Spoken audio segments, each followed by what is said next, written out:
Shalom saudara yang dikasihi Tuhan. Selamat pagi, senang dan bahagia rasanya karena masih bisa menyapa saudara di pagi yang indah ini. Doa dan harapan saya bahwa saudara semua dalam keadaan sehat, dalam keadaan baik, penuh sukacita, diberkati Tuhan untuk sepanjang hari ini saudara. Saudara yang dikasihi Tuhan, kita bersyukur Tuhan beri anugerah bagi kita pagi ini lagi untuk bersama menikmati persekutuan dengan Tuhan lewat kebenaran firman yang akan kita renungkan saat ini. Mari sebelum kita memulai renungan ini, kita membuka hati, kita terlebih dahulu memohon tuntunan Tuhan, kita berdoa saudara. Mari kita berdoa. Kami bersyukur kepadamu Tuhan, Bapa kami yang baik, penuh dengan kasih setia yang telah memimpin hidup kami sepanjang malam, juga sudah menganugerahkan kepada kami hari baru pagi ini. Berkati dan pimpinlah kami oleh Roh Kudus-Mu ya Tuhan, sehingga kami boleh berjalan dalam kemenangan Kristus di sepanjang hari ini. Dalam nama Tuhan Yesus kami berdoa. Amin. Saudaraku yang dikasihi Tuhan, firman Tuhan yang menjadi renungan kita pada pagi hari ini, saya siapkan satu ayat dari Pertama Korintus pasal yang ke-9 ayat yang ke-27 saudara. Saya akan bacakan ayat untuk kita, demikian bunyinya. Tetapi aku melatih tubuhku dan menguasainya seluruhnya, supaya sesudah memberitakan Injil kepada orang lain, jangan aku sendiri ditolak. Itu yang akan kita renungkan saudara. Topik perenungan kita pada pagi hari ini yaitu terbiasa karena diulang-ulang saudara. Saya yakin ini tidak sulit untuk kita pahami pagi ini.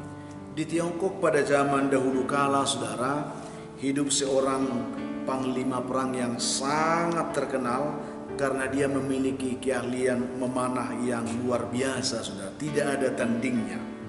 Lalu suatu hari saudara, sang panglima ini ingin memperlihatkan keahliannya di hadapan ribuan rakyatnya. Lalu diperintahkanlah kepada prajurit bawahannya agar menyiapkan papan sasaran serta 100 buah anak panah. Disiapkan prajuritnya ini. Lalu setelah semuanya itu siap saudara, maka sang panglima ini mulai memasuki lapangan tembak itu dengan penuh percaya diri, lengkap dengan perangkat memanahnya di tangannya. Dia begitu yakin sukses melakukan tantangan itu saudara.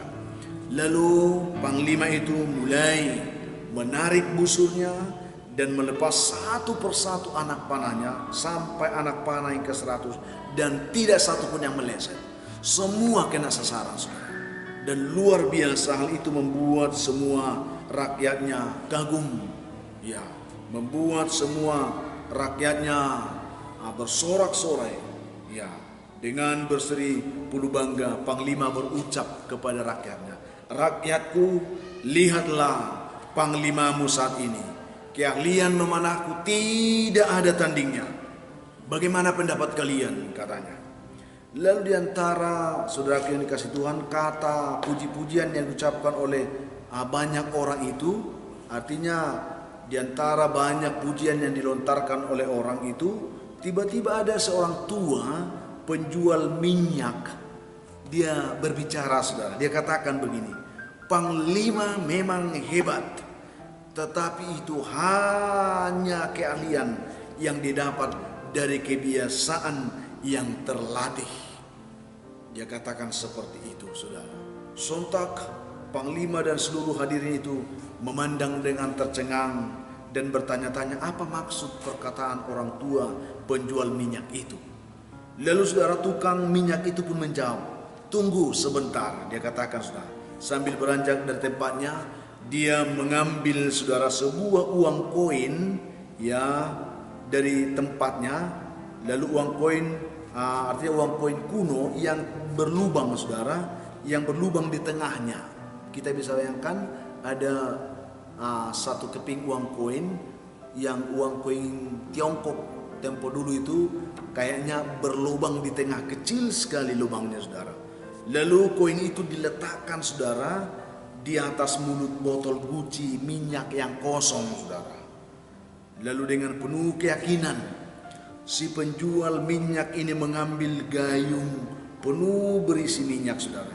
Dan kemudian dia menuangkan dari atas melalui lubang kecil di tengah koin tadi sampai botol Gucci itu penuh, saudara. Dan hebatnya, tidak ada setetes pun minyak itu yang mengenai permukaan koin tersebut.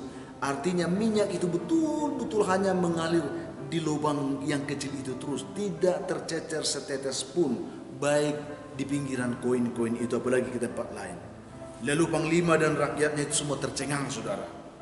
Mereka bersorak menyaksikan demonstrasi keahlian dari si tukang minyak tersebut. Lalu dengan penuh kerendahan hati kembali, tukang minyak itu membungkuk badannya menghormat di hadapan panglima itu, sambil dia mengucap kalimat bijaknya. Dia katakan begini, saudara, ini kalimat bijaknya: semua yang aku lakukan itu hanyalah kalian yang dapat, yang kudapat dari kebiasaan yang terlatih. Dia katakan kebiasaan yang diulang, yaitu kebiasaan yang diulang terus menerus. Karena kebiasaan yang diulang terus menerus, dia akan melahirkan keahlian. Itulah. Jadi semua yang tadi itu yang aku lakukan itu kulakukan karena aku sudah terlatih melakukannya.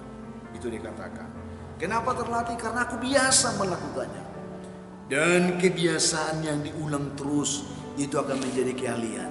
Jadi sama seperti itu juga panglima terhormat pun pasti bisa melakukan karena panglima terus berlatih, dia katakan, saudara. Puji Tuhan, saudara, ini menjadi sebuah cerita yang luar biasa memotivasi kita pada pagi hari ini. Sesungguhnya tidak ada orang bodoh, saudara. Ya, prinsipnya tidak ada orang bodoh. Semua kita diberikan talenta, kemampuan, potensi untuk bisa berkembang. Persoalannya sekarang, pernahkah saudara melatih diri saudara untuk bisa berkembang? Itu persoalannya, saudara.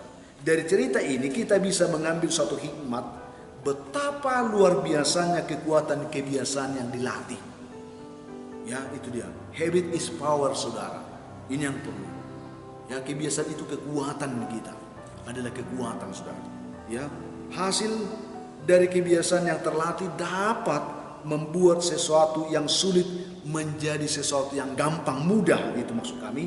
Dan apa yang tidak mungkin bisa menjadi mungkin kalau kita terus setia melatih diri dalam kebiasaan atau sebuah keahlian. Itu yang kita inginkan, saudara. Demikian pula untuk memperoleh kesuksesan atau keberhasilan dalam kehidupan kita ini. Tidak ada sukses yang instan dalam hidup ini.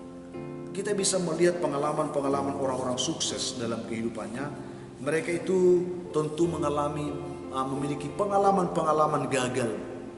Bahkan dari sekian tokoh-tokoh sukses yang kita sudah pernah pelajari, mungkin kita menemukan bahwa bukan hanya 1-2 kali, ada yang ribuan kali mereka gagal. Tetapi pada akhirnya ketika mereka tekun ulet melatih diri, sekalipun mereka gagal beribu kali, tetapi mereka pada akhirnya bisa berhasil, bisa sukses. Kegagalan 1000 kali akan bisa terhapus ketika kita sukses pada akhirnya. Itu yang perlu, saudara.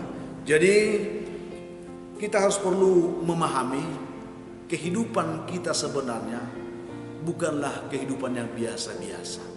Kita semua bisa menjadi ahli, kita bisa menjadi seorang yang luar biasa kalau kita melatih diri kita dengan pertolongan Tuhan tentunya.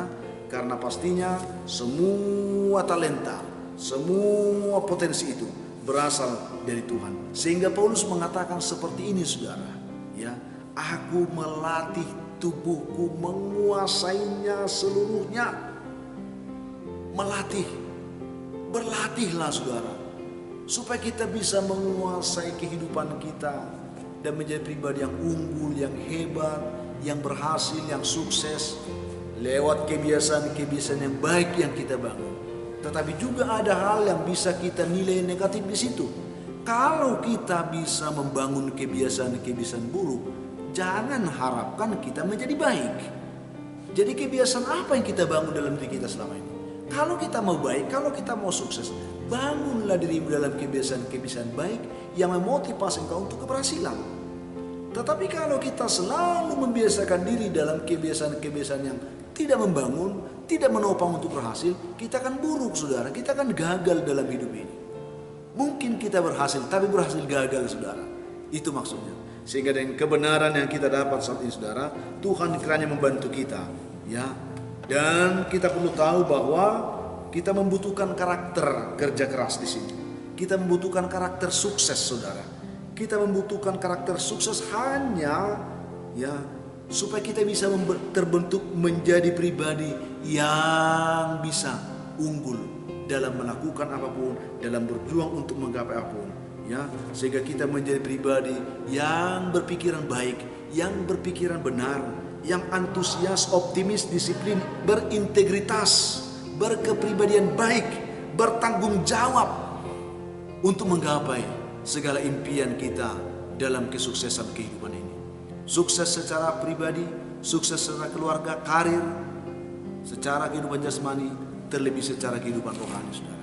Saya yakin saudara semua ingin menggapai sukses, tetapi biasakanlah sukses itu dari hal-hal yang terus dilatih. Makanya terbiasa karena dilatih, terbiasa karena diulang, dan diulang. Jangan jemu hanya karena kita gagal dalam satu keadaan. Masih banyak keadaan lain yang bisa membantu kita untuk bisa bangkit, untuk bisa membuat kita berhasil. Kalau kita mau tetap setia, ulet, dan tetap melatih diri kita, pasti Tuhan akan membantu sehingga kita bisa menggapai segala impian kita untuk menjadi pribadi yang sukses. Itu yang kita renungkan saudara. Mari belajar untuk selalu membiasakan diri, melatih diri untuk hal yang baik, yang membantu kita untuk hal yang baik. Itu yang perlu. Tuhan memberkati saudara. Saya tidak tahu bagaimana akhirnya saudara hari ini, tetapi saya harapkan bahwa Tuhan membantu kita dengan renungan ini sehingga saudara menjadi pribadi yang berhasil dan sukses. Itu harapan saya. Tuhan memberkati, kita berdoa. Tuhan, terima kasih untuk kebenaran yang kami baca renungkan pagi ini kembali, yang membantu kami membangun habit, menjadi kekuatan kami untuk menggapai setiap impian kami, yaitu kebiasaan yang diulang-ulang dalam kehidupan ini, memampukan kami untuk boleh menjadi pribadi yang unggul, yang berkarakter, yang bertanggung jawab untuk menggapai segala impian kami dengan baik. Berkatilah umat-Mu dimanapun mereka mendengarkan renungan ini. Yang lemah Tuhan kuatkan, yang berduka cita Tuhan hiburkan, yang berbeban berat Tuhan berikan mereka kelegaan. Juga hamba doakan secara khusus yang sedang dalam pergumulan sakit penyakit dimanapun, biarlah tangan Tuhan tertumpang atas mereka untuk memulihkan mereka, menyembuhkan mereka dalam nama Tuhan Yesus. Hamba doakan anak-anak-Mu Tuhan yang sedang bergumul mendapatkan pekerjaan, Tuhan membantu mereka. Yang mengharapkan juga jodoh, Tuhan memberkati mereka. Yang mengharapkan keturunan juga diberkati buah kandungan mereka dalam nama Yesus. Masih banyak anak-anak kami yang sedang bergumul saat dalam pendidikan, terlebih dalam masa penyelesaian pendidikan mereka. Tuhan tolong supaya mereka juga boleh menikmati pertolongan Tuhan untuk membantu mereka untuk menjadi pribadi yang berhasil dan sukses. Umat Tuhan dimanapun yang mendengarkan renungan dan doa ini, mereka rindu campur tangan Tuhan, berkat Tuhan. Hamba doakan mereka, berkati mereka Tuhan. Dalam nama Tuhan Yesus kami berdoa. Amin. Saudara yang dikasihi Tuhan, saya hanya mau berpesan, apapun keadaan hidup yang saudara hadapi hari ini, tetaplah semangat saudara, jadilah kuat dalam Tuhan, bersukacitalah senantiasa, dan mengucap syukur atas segala sesuatu. Karena saya yakin saudara, itu dikehendaki Tuhan dari kehidupan saudara. Kalau saudara mempunyai beban, pergumulan hidup yang berat, dan sungguh saudara rindu didoakan, mari saudara hubungi kami di nomor telepon yang tertera di layar saudara. Kami akan selalu siap membantu saudara dalam doa seperti kami sudah mendoakan saudara-saudara kita yang lain. Itu komitmen kami. Dan kami tetap memohon saudara, bantu juga kami untuk membagikan video ini saudara, supaya ada banyak orang semakin diberkati karena mereka menonton video ini. Itu harapan kami, bantu kami saudara. Akhirnya saya Pendeta Linti Dongoran, Pendeta GKP Jemaat Khusus Horesa Medan, menyampaikan sampai jumpa di kesempatan lain saudara. Tuhan memberkati saudara. Shalom.